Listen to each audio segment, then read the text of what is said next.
phrase itself has become a lightning rod of controversy.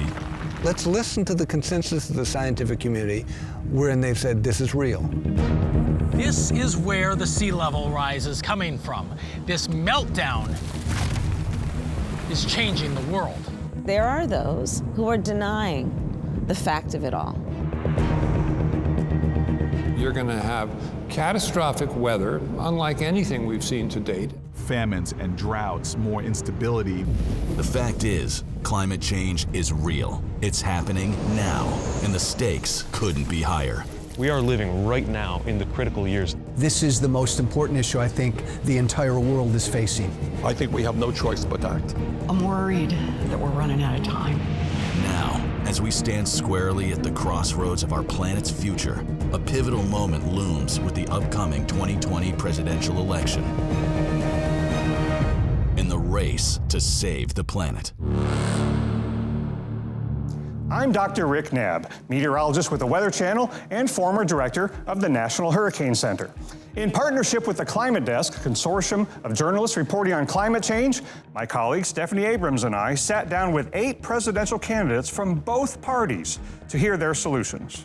We should note that we invited President Trump and former Vice President Biden, but they did not accept our invitation. For the first time ever in a U.S. presidential race, climate change has become a major campaign issue. I think too often still we think of climate change as something that's happening only on the North Pole or maybe only on the coasts. The reality is, in different ways, every part of the country is being impacted by climate change. I'm a conservative Republican, but there are too many folks denying its reality. And what I say to my friends is, wait a minute, let me get this right.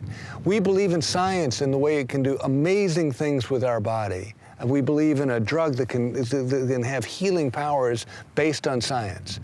But we don't believe in science beyond our bodies? I mean, that just doesn't make sense. We cannot be pushing science fiction on an issue that literally will impact everyone regardless of their gender or their race or where they live or the party with which they're registered to vote or the language their grandmother speaks. There are many differing opinions as to how cities should adapt to a changing climate, but there's only one set of facts. Meteorologist Paul Goodloe joins us with more. Average global sea level has risen about 8 inches in the last century and continues to accelerate upward. The concentration of CO2 in our atmosphere is the highest it has been in at least 800,000 years. The planet's average surface temperature has climbed roughly 1.5 degrees Fahrenheit since 1900. Based on records dating back to the late 1800s, the top 5 warmest years are all since 2014. And 2019 is currently on pace to be among the warmest. But it's not just statistics. We are experiencing the evidence of climate change all around us. The strongest hurricanes are getting stronger. Heavy downpours are increasing across the U.S., and wildfires, no longer limited to a season, are now a threat all year long. The candidates running for president see this evidence building as they campaign across America. The first thing I think about is South Bend, and knowing that we're just one extreme storm away from having hundreds or thousands of families out of their homes, whether it's something that causes this river to rise, a flash flood, a tornado, or some disaster I can't even think of. Not to be alarmist, but there are calculations that a lot of lesser developed countries, because of extreme weather and flooding, are not going to be able to support their populations. And, you know, I say that this surge is going to be a lot more than 7 or 13 feet, and I'm pretty sure that's right. So when I'm in New Hampshire, I tell people, you know, Hampton Beach, parts of Dover, forget it. It's not going to be there. If you grew up on a farm on the coast of South Carolina that is surrounded by water, and you watch the cycle of certainly tides coming in and going out, but you watch the ways in which those tides are rising, and you watch the way in which hurricanes, again, do amazing damage, you'd say, no, let's elevate this issue. This is a clear and present danger that's not talked about enough in American society.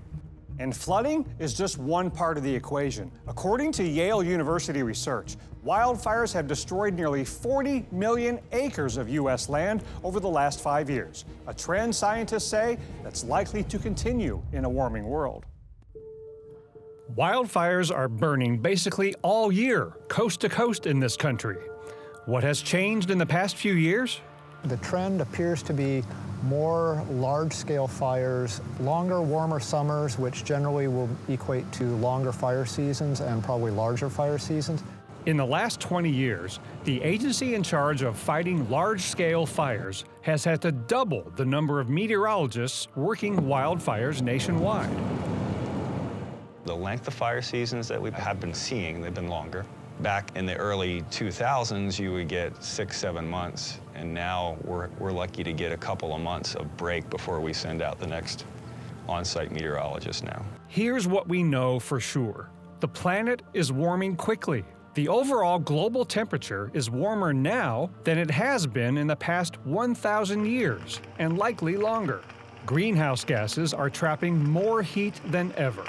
It's all creating hotter areas, longer droughts, more fuel for bigger wildfires. But it's not just the planet getting warmer, it's us getting bolder. We are building homes right next to the woods, even deep in the canyons where fires begin. There's more people moving into the wildland that we have to worry about. It is a huge change. I think that's a big part of it. Things will burn hotter, the fires will be more aggressive, the tactics will have to be changed in order to combat those fires. Longer seasons inherently mean more extreme fire behavior. Senator Bernie Sanders of Vermont released his climate plan in Paradise, California, a community devastated in 2018 by the Camp Fire, the deadliest and most destructive wildfire in California history. It's unbelievable. It really is. I mean, you know, I didn't know what to expect before I came here, but this is to try to imagine what was going on in November, the destruction of an entire community, the loss of some 18,000 structures. It is sobering, I guess is the word. It is sobering what can happen to one community, to know that we're seeing more and more severe fires of this kind all over California, all over the world. Those firefighters who are fighting those wildfires in California and fighting those wildfires while their personal homes are burning to the ground, connected with the farmers in Iowa that are losing a whole season of crops because of the flooding, connected with the families in our Gulf states that have sewage in their backyards and their basements are flooding. It's a common concern, those floods, those fires, those hurricanes. It will impact all of us equally. That's the incredible thing about Mother Nature. She doesn't care about who you voted for in the last election. So we're all in this together, and we will literally rise or fall together on this one. Even though the candidates agree that we are all in this together, what they don't agree on is the cost to fix it.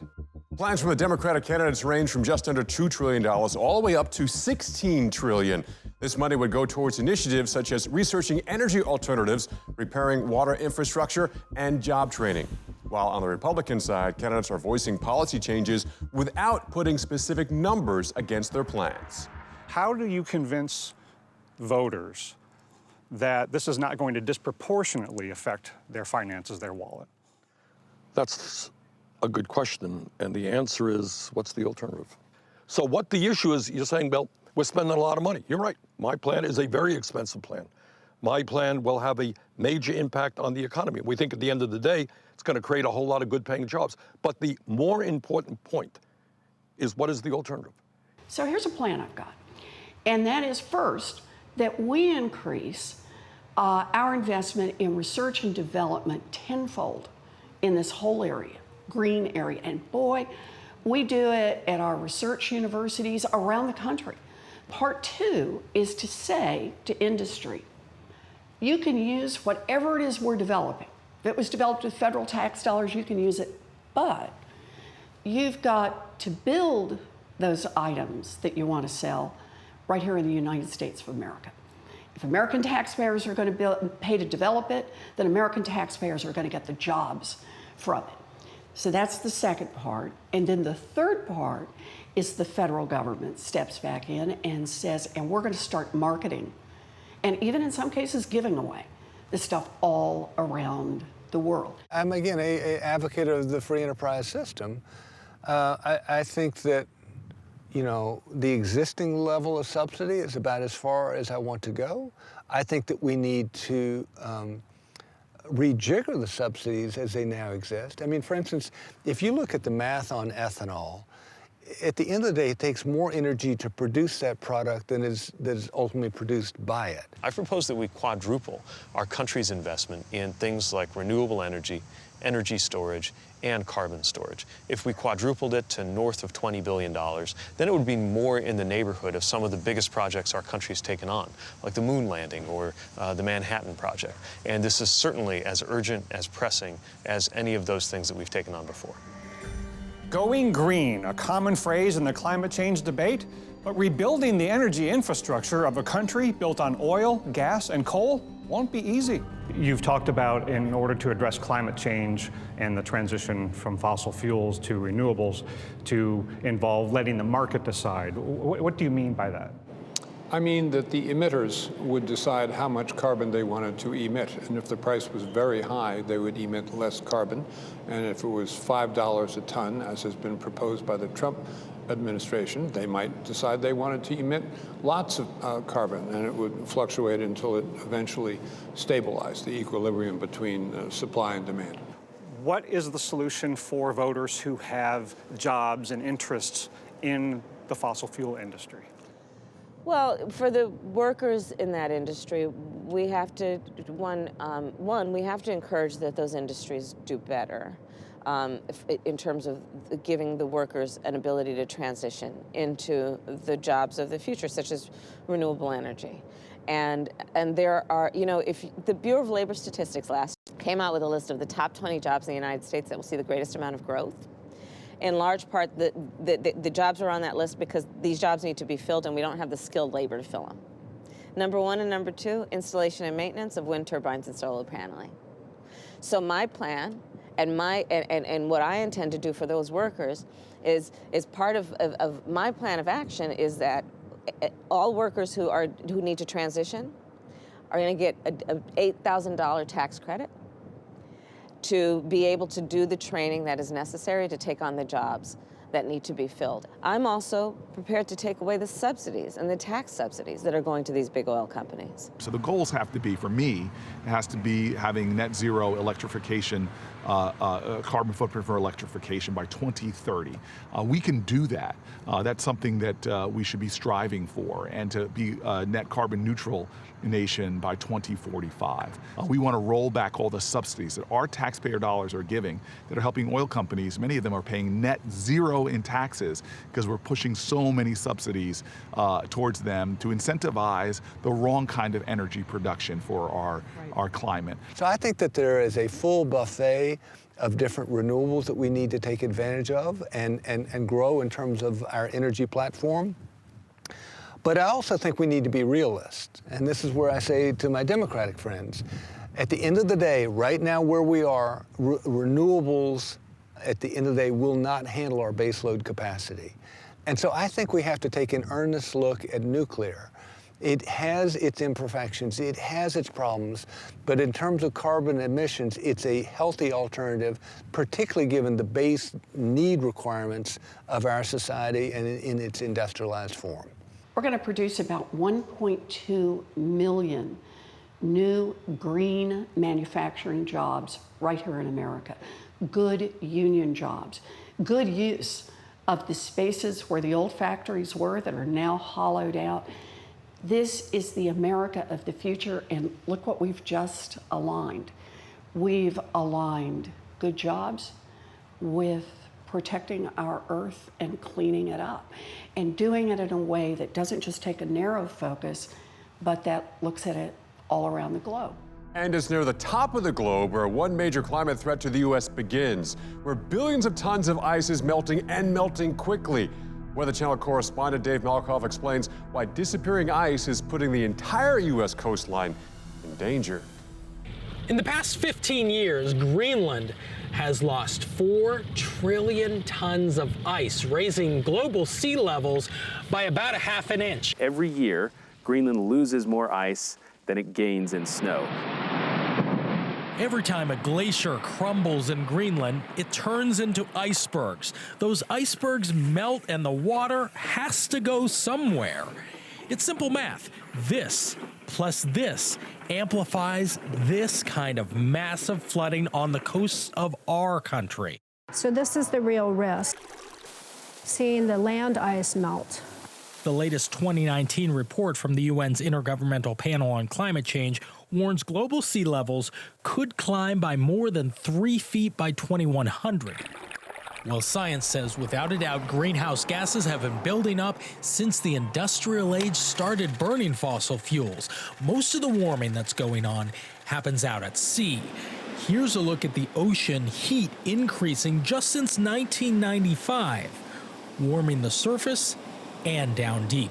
Sunlight gets in, heat doesn't get back out. So we're literally trapping it just like a greenhouse, and it's heating up the entire planet. The warmer water is eating away at Greenland's ice where it touches the ocean. The National Snow and Ice Data Center says Greenland is now losing 3 Olympic-sized swimming pools of water every second.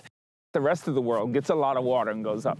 You may be surprised where he means by the rest of the world. This is southeast Texas. I've never seen the water this deep in 39 years. One after the other, devastating floods have hit the area around Beaumont. There was Hurricane Harvey in 2017 and Tropical Storm Melda in 2019. Everybody had just got back into their homes. According to NOAA data, relative sea level rise in this area is up around 18 inches in the past 60 to 70 years. The Texas coast is sinking as the sea is rising, making these kinds of floods worse here in deep red oil country. People who experience these events are actually more inclined to recognize that climate change is happening. Houston-based professor Dr. Simone Howell has spent her life decoding how these events in the Arctic affect real people. And actually, I would argue that it is first and foremost a social issue. Come on, Josh. Is there anybody who's thinking about moving out because of this? Oh, I'm done. I'm not moving back in. You're not? I'm not rebuilding. When did you make that decision? When this come in. I mean, this will be the second time I've rebuilt in 2 years. It's a sure sign that we are experiencing a different kind of climate. Now, of course, there are a ton of issues that cause this, but higher sea levels don't help. So in the U.S., there's a lot of people who will see this and say, that's something that I've heard is not actually happening. Climate change. Yes. Do hurricanes and tropical storms seem like they're getting stronger? They are. Yeah. They are. You know, I mean, I don't know why, but it's just Mother Nature. Can't do nothing about it.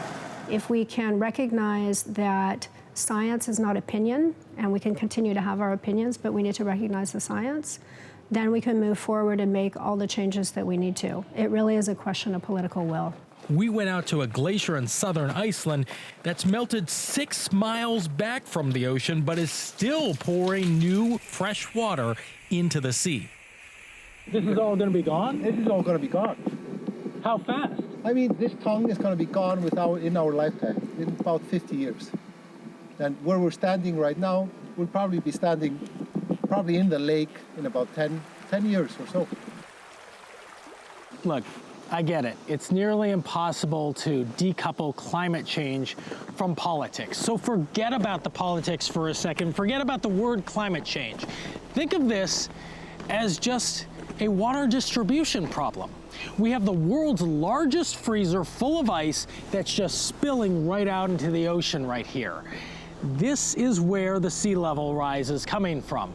This meltdown is changing the world.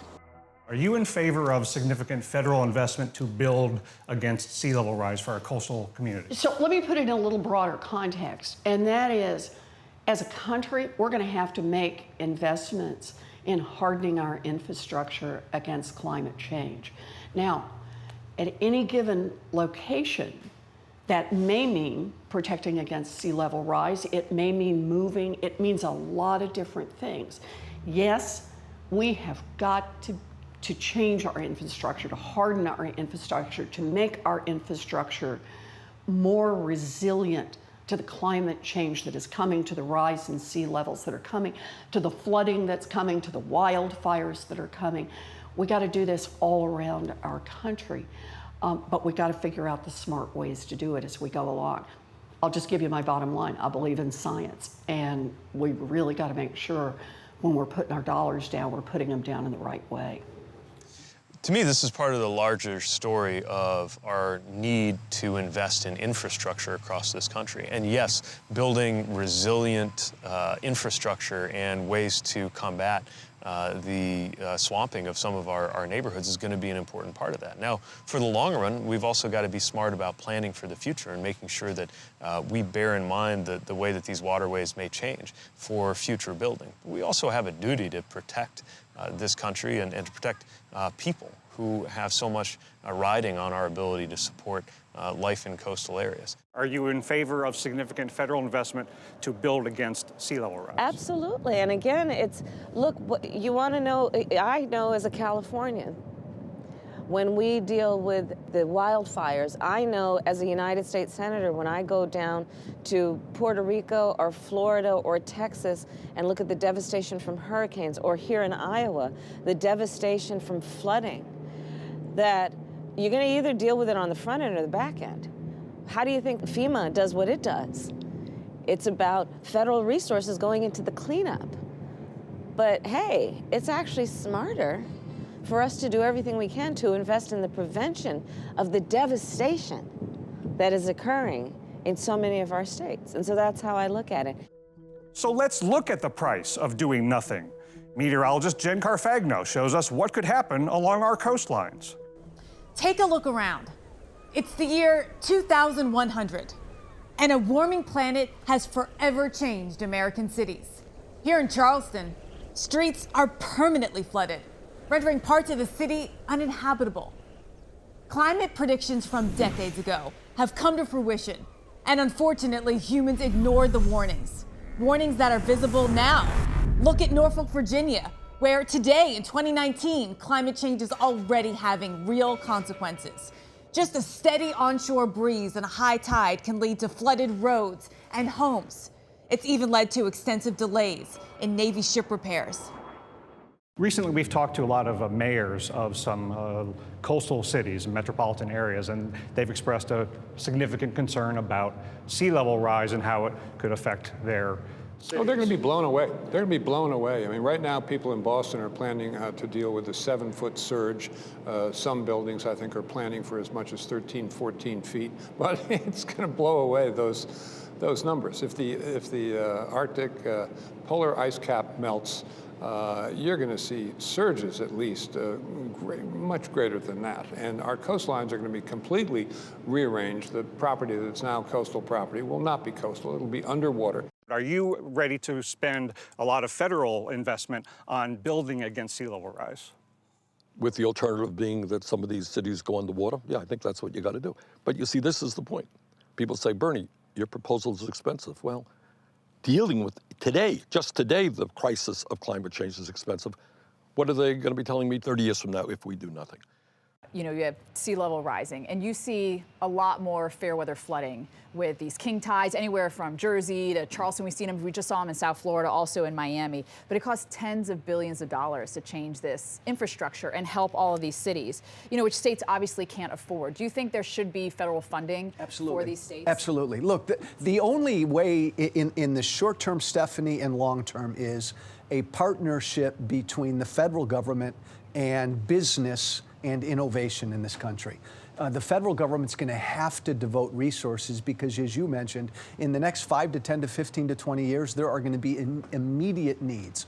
But then when we look out at, say, the 100-year horizon, and we talk about the raise in global temperature in 100 years, well, 100 years sounds like a long way off, but you need to act. Begin acting now. Again, reasonably. Federal government's got to play a role. The federal government shouldn't be the be-all, end-all, though. In the heartland, the crisis isn't on the 100-year horizon, it's now. When we return, some Americans stand to lose everything in the face of a warming planet. But the 2020 presidential candidates say they have solutions to protect their livelihoods and the Earth. The reality is nobody has more to lose than farmers when it comes to our changing climate. I think the American people are not going to sit still for the disappearance of Bessie the cow, not on your life.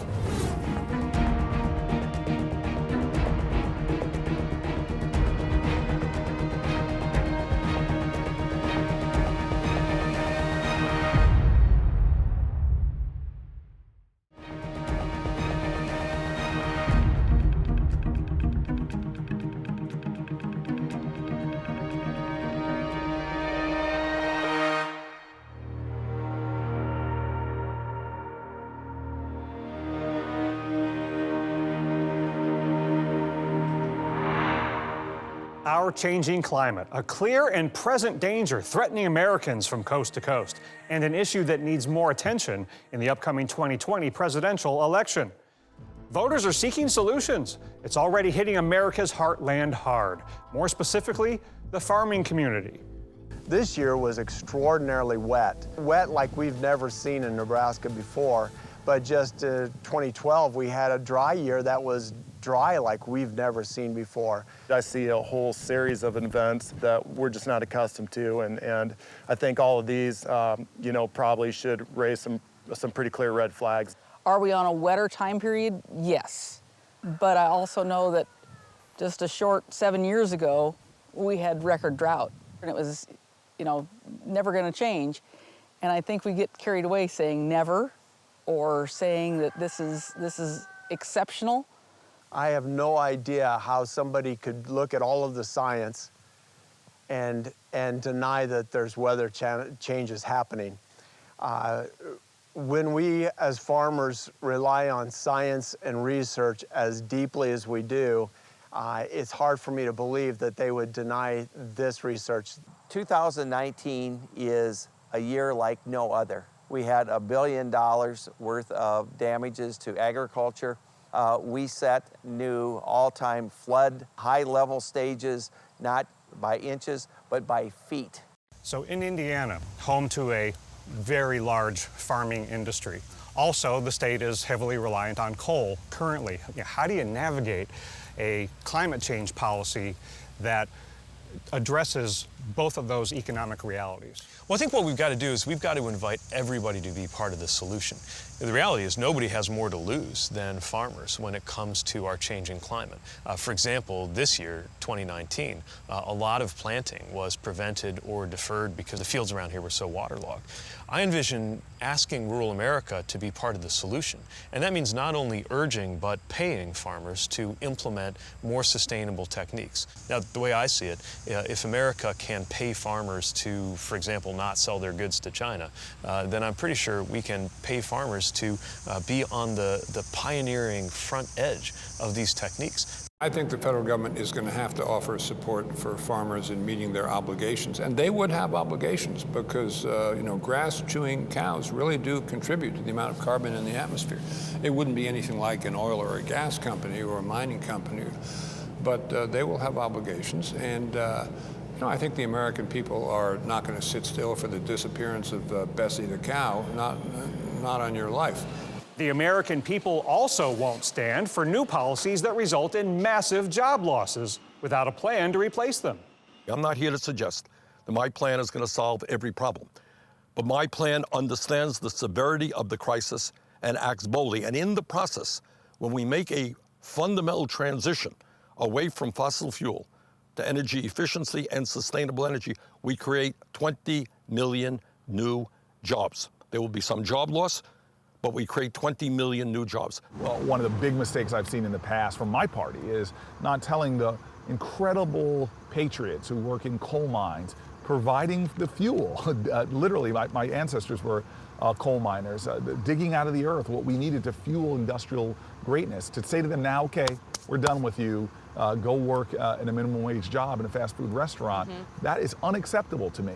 And so my plan puts a big investment in really making sure that people have floors to their economic well-being so that they don't go below, and have pathways, training, another support to transition into a new era economy.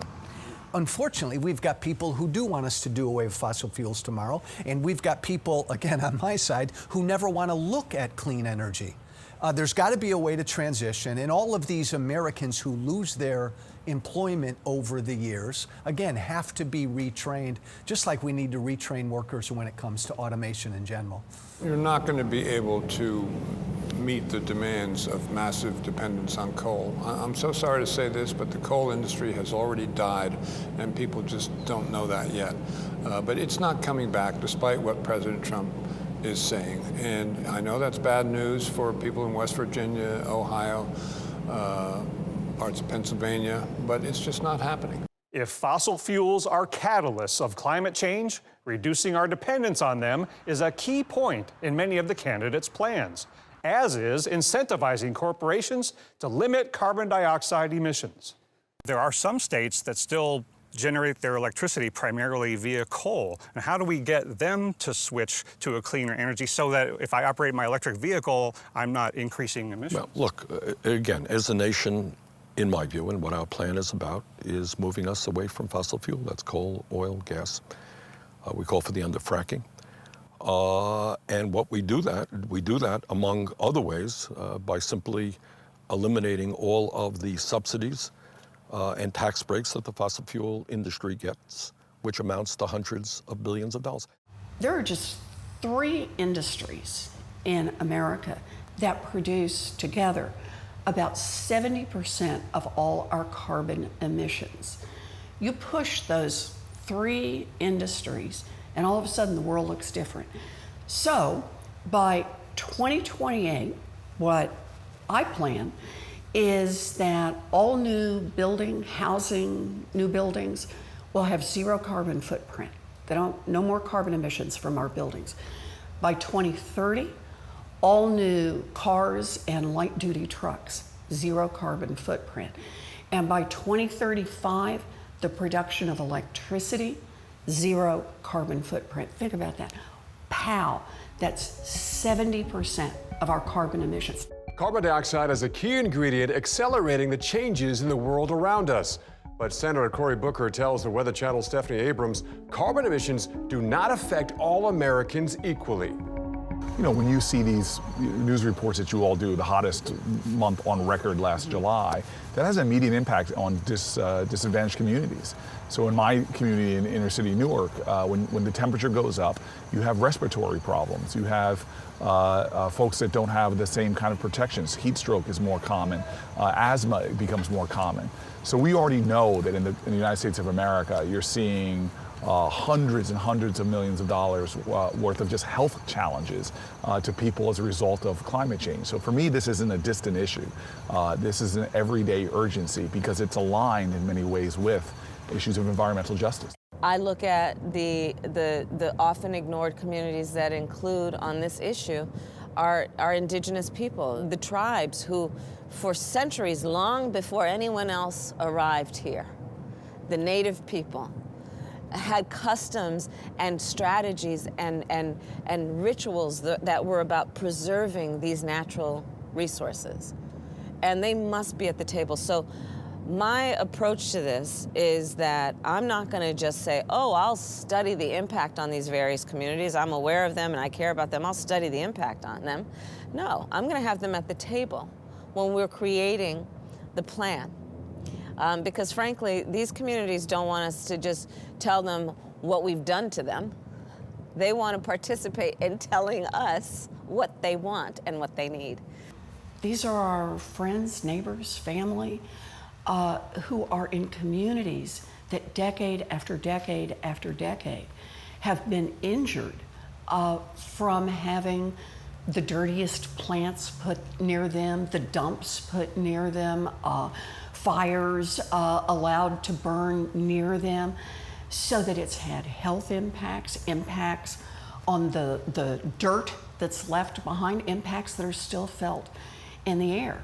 So when we, and as we invest in cleaning up, I think it's critically important to say a set amount of this money, I think about 40% of this money, needs to go to the communities that have been hardest hit. Fossil fuels and carbon emissions, hallmark topics of the changing Earth. But there is an even more sinister threat that will challenge the president's role as commander-in-chief and leader of the free world. There will be massive numbers of people dislocated in a place like Bangladesh, and that it will have social and ultimately military implications. You're going to have war, and those wars can be inflamed.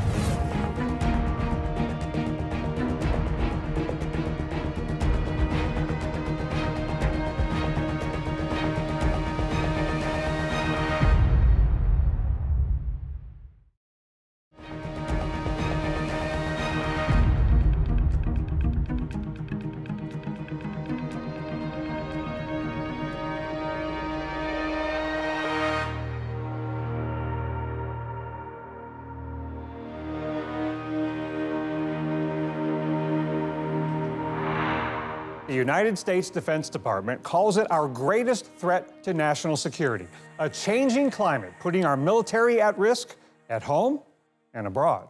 How would you prioritize climate in the defense strategy? It has to be critical in front lines. When you read the military reports and intelligence reports, we're anticipating in about 20, 25 years, if we do nothing, really a planet slipping more and more into peril, more famines and droughts, more instability, more migration crisis, right, and even more a possibility for terrorist organizations to whip people up, to recruit and do more within that instability and that chaos.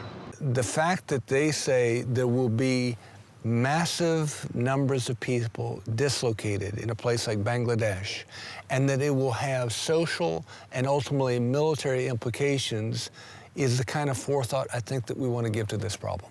When there is a drought, when food insecurity increases, that can cause or worsen conflict. And there's a great deal of evidence that we're already beginning to see the first of what will eventually be hundreds of millions of displaced persons as a consequence of climate. That kind of migration could be incredibly destabilizing and is absolutely a national security problem. We know that climate refugees are going to continue to increase in number as the desertification of more land, for example, in Africa, means that people can't till the soil. They will become climate refugees. As people lose access to water, they will become climate refugees. As the shorelines impinge on their traditional homelands, they will become climate refugees. And it's true all around the world. The consequence of that is not simply that people will need aid and help, but it's also that it will produce more conflict. There will be fights over water. There will be fights over land that can be farmed for food. And this poses a threat in the local areas, but it poses a global threat. How would you prioritize the climate in the defense strategy? I would prioritize it as much as the former Joint Chiefs of Staff said is the other paramount threat to our nation, which is our federal debt. So they're tied together. Climate change is our existential threat. But cognizant of the fact that we're $23 trillion in debt right now, how can we address this threat without damaging the American economy, without destroying jobs, with making sure that our children are as best protected as they can in the future? It's got to be a combination. And you've said that climate change poses perhaps an even greater threat to our national security than, say, ISIS or Al-Qaeda. Absolutely it does. ISIS. And how so? Because it is the entire globe. It is the fact that if people around the world do not have water to drink or land to grow their crops, they're going to migrate. And when they migrate into other people's territory, you're going to have war. And those wars can be inflamed and grow. We're already seeing the national security impact of climate change, of people leaving rural areas where they're no longer able to farm and go into cities and causing all kinds of problems. This is a national security issue because we're seeing drought all over the planet. What does drought mean? You can't grow food. When people can't eat where they live, they leave that place. And they go to places that have different cultures and speak different languages and may pray to a different God. And what does that result in? Conflict. What does conflict result in? War. Stability. Not only is this a security issue, it's a leadership issue. America's departure from the Paris Climate Agreement provoked international criticism. And the candidates we spoke with say that rejoining the agreement is only the first step. One of the worst things for America's standing in the world is for the leaders of the world to gather to discuss one of the most serious problems confronting the whole global community, and for there to be an empty seat where U.S. leadership ought to be. And if I'm president, that won't happen. Everybody around the world wants to get to the American consumer because American consumers buy a lot of stuff. And yet, right now, we barely do more than lip service about whether or not Our companies are having to compete in areas where environmental standards are much worse, which one way to think about that is we're basically just exporting pollution. We say, oh no, don't do it here in the United States because we have EPA regulations, but dump in the air and the water in Mexico, Vietnam, wherever it is. We shouldn't be doing that. And in fact, what we should be doing is a couple of things. We should be saying, you want to get to the American market, then you got to meet some basic standards for those manufactured goods that you want to sell over here. Like it or not, we are deeply intertwined around this earth, and we need to be looking at a climate solution that works worldwide. We are leaders on climate policy. I do think that America has a place to lead in this equation, given the fact that we're about more than almost 25% of the world's economy. We're only about 5% of the world's population, but we've got a big economic footprint, and as a consequence, I do think we need to lead on the issue. And what we want to be careful about, though, is not creating one set of rules for America and for Western Europe, and a completely different set of rules for India and China, where there's a lot of growth and a lot of growth in emissions. What would you say is the role of the United States globally in dealing with climate change, and would you have our country re-enter the Paris Agreement? Yes, I would rejoin the Paris Accord immediately, and then I think the first task would be to get in a room with China and say, okay, we got to get serious now. You know, they're the biggest polluter in the world. We're number 2. We're the biggest per capita. But I've spent a reasonable amount of time in China, and right along the northern border of that whole country, all the way out to the west, is coal plant, coal plant, coal plant. So they got a long ways to go. On the other hand, they do understand about renewable energy. America is the indispensable leader on the planet to deal with this issue. Without us, we're not going to get there. And so this is not just rejoining the Paris Climate Accords, which I will do right away. It's actually using every lever of foreign policy we have, from our foreign aid to countries making a contingent on climate action. It means using our diplomacy, our alliances, our trade deals centered to them must be labor and climate.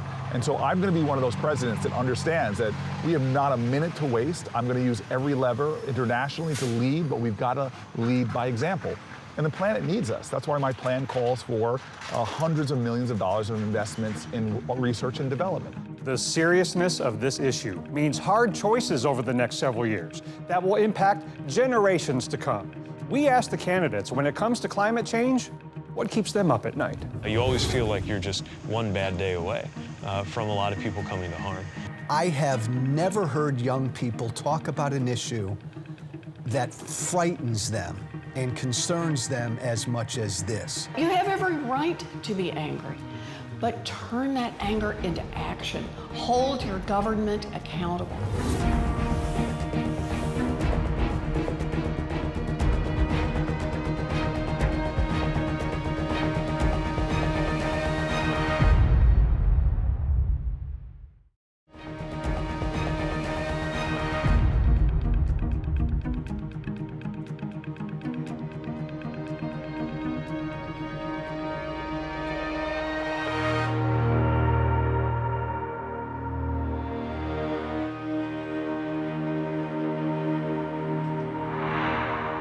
The winner of the 2020 presidential election faces a crisis extending well beyond economics and infrastructure, and the decisions he or she makes will shape future generations to come. You always feel like you're just one bad day away from a lot of people coming to harm. We are living right now in the critical years that I think will make or break whether we deal with this as a country. You can feel the sense of urgency gathering. The question is it gathering fast enough, and will it lead to actual change? Governor, what concerns you most when you look at our country's future in a changing climate? Well, I think responsibility by people in charge of the program in Washington, D.C. I mean, the word hoax as a statement of our policy on climate change is pretty chilling. That means I'm not going to read up on this. I'm not going to decide whether 97% of the scientists in the world are wrong, you know, because somebody paid them off, because that's the world I know. You know, Rick, one of the things that I always think of is I have 7 grandchildren, and I don't want to be in a position 20 years from now, or have anybody else in that position, to have our grandchildren say to us, you knew what was going on. The scientists told you, and you did nothing. And you allowed all of this to happen. That's what we must not allow to occur. People are suffering. People are dying. Entire ecosystems are collapsing. We are in the beginning of a mass extinction, and all you can talk about is money and fairy tales of eternal economic growth. How dare you? For people of her generation, what would you tell them, and how are you going to help them to inherit a world that they would desire so greatly as Greta has expressed? I would say stay angry. You have every right to be angry, but turn that anger into action. Hold your government accountable. I have never heard young people talk about an issue that frightens them and concerns them as much as this. If there's going to be one issue that will compel young people to permanently get involved, I think it'll be climate change. This takes leadership, and right now we're only hearing leadership from the Democrat side. I would argue often misguided leadership, but God bless them, they're talking about the issue. We need leadership on our side, and we have to stop, Republicans have to stop talking about this issue like it's a fake and a fraud. It's not. Let's fix it. Now, I'm not telling you it's going to happen tomorrow, but the people of Russia are not stupid. The people of China are not stupid. The people of India are not stupid. And what we need is international leadership, which in fact should come from the United States, telling the whole world that if we don't act and we don't act boldly, their children, their grandchildren are going to suffer. What do you say to the generation, the future generation, about the climate? I say that every movement for social justice has been led by young people. From the civil rights movement to the workers' rights movement, you see young activists helping to move culture and change imagination, expand moral imagination. So I'm hoping we see more of this young activism on issues from common sense gun safety to climate change to making college affordable again. We need young people to be at the forefront. Don't wait your turn. Get out there and lead now. I think we need a different way of thinking about what it means to prepare for climate change. It's not all about making you feel guilty for going about your life. It's about making you feel proud for how we're all going to be part of fixing this. This is going to be, I think, the project of my generation. And if we get it done, it'll be one of the great achievements of our time. If we don't, it will set back the entire future trajectory of this country. Science tells us the changes that are happening now will only get worse if we don't act. And any future president will be a pivotal figure in combating this worldwide emergency. And given the weight of that responsibility, we asked, what keeps you up at night? Doing nothing. Getting to a point of no return. Saying goodbye to the farm that I grew up on because it's completely underwater. And that's not abstract, that's real. This is what keeps me up. The possibility of more Paradise, California disasters taking place throughout this country and throughout the world.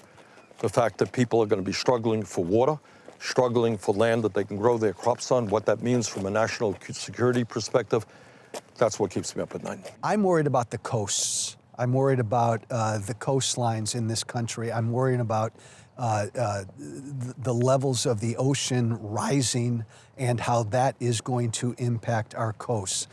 I think that's a real pressing issue that we've got to figure out a solution for. I'm worried that we're running out of time. Every time the scientists reanalyze the data, it's worse than they thought. So when they thought we had this much time to do something, it turns out when they reanalyze the data, it's this much time, and that it's this much time. We've got to be moving on every front. This is our only planet, and I think of the responsibility that we have to future generations. We didn't inherit this earth from our grandparents. We're borrowing it from our grandchildren. And we have a responsibility to leave them an earth that is sustainable, an earth that will support life.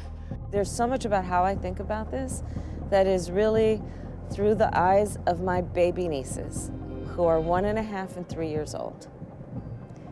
And they are full of joy, they are full of life, and I think about what this planet will be when they turn 20.